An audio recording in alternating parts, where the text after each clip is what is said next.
Slaughter-Free Chicago is engaging in the kind of next-level activism that we at the Vegan Justice League have been encouraging all along. They're getting political.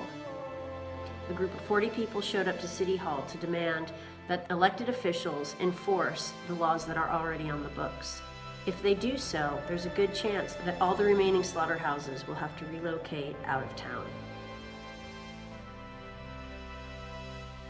We're going to go and talk to city officials about what we've discovered, what violations of the law we've discovered, and ask them to enforce those laws. We need to make sure that our laws are on our side. We need to make sure the laws that protect animals and protect our future are being enforced. That's exactly what Slaughter-Free Chicago's doing, and we at Vegan Justice League applaud them for it. Bravo.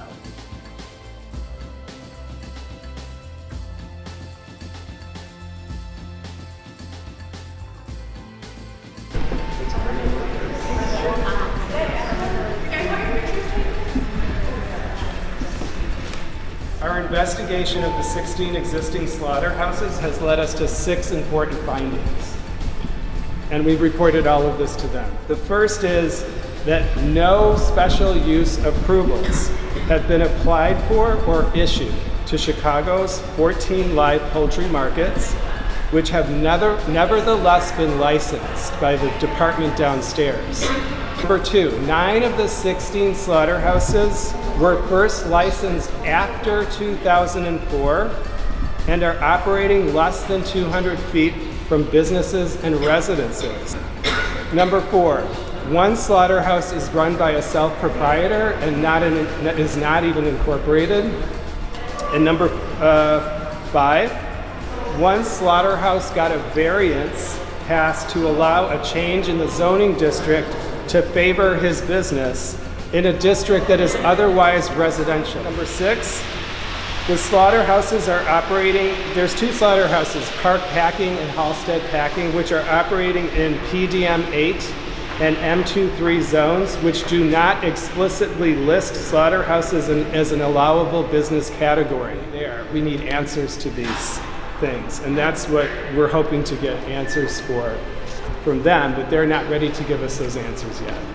So now we're going to attempt to go downstairs and talk to the people who license these businesses, because according to their staff and zoning, they're not supposed to get licensed unless they pass zoning review.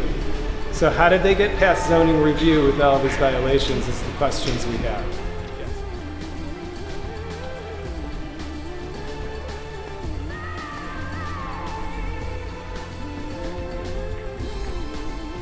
If I were confusing,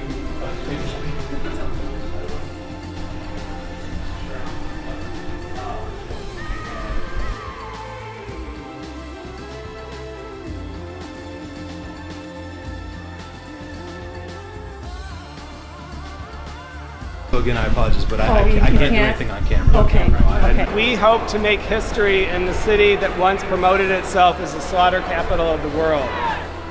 Animal blood is everywhere! City Hall doesn't care! Stop the torture! Stop the pain! City Hall is to blame! Stop the torture! Stop the pain! City Hall is to blame!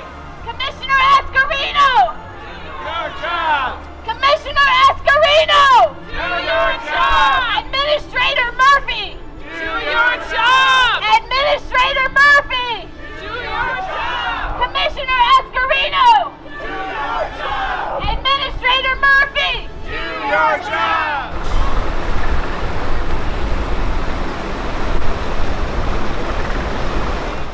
Once I stepped back from eating animals, I got this deep connection, deep compassion for all animals, and I evolved into this person that just started to connect with all animals. So today, I find myself here speaking on behalf of animal rights. I would like to share with you all the story of my friend Dolly and how today's event hits home on a personal level for me. Dolly was purchased from a live butcher shop in the city, one of the 16 that have us gathered here today. These places house animals in filthy, unsanitary conditions in tiny, cramped cages, stacked from floor to ceiling. The animals receive little to no food or water and certainly no medical care when they're ill. The vile smell of feces and blood that is prevalent in these facilities is pungent enough to pierce your nostrils and make your eyes water. These remaining 16 slaughterhouses are filled with animals just like Dolly that don't want to die and don't deserve to die. These animals and all animals feel pain and experience emotions just like you and I. They are someone, not something. We can do better, Chicago. We have to do better. These animals did nothing wrong other than being born into a different species, a species we don't respect. Why do we feel it is okay to hurt these innocent souls? Why are we blind to their suffering, deaf to their screams, as if their experience of pain doesn't matter?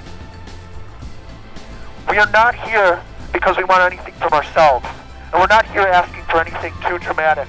All we are asking is that they enforce the laws that are already on the books, violations that have been going on for years that City Hall has been ignoring. It's time we enforce these laws and have them pay the penalties for the laws that they are breaking.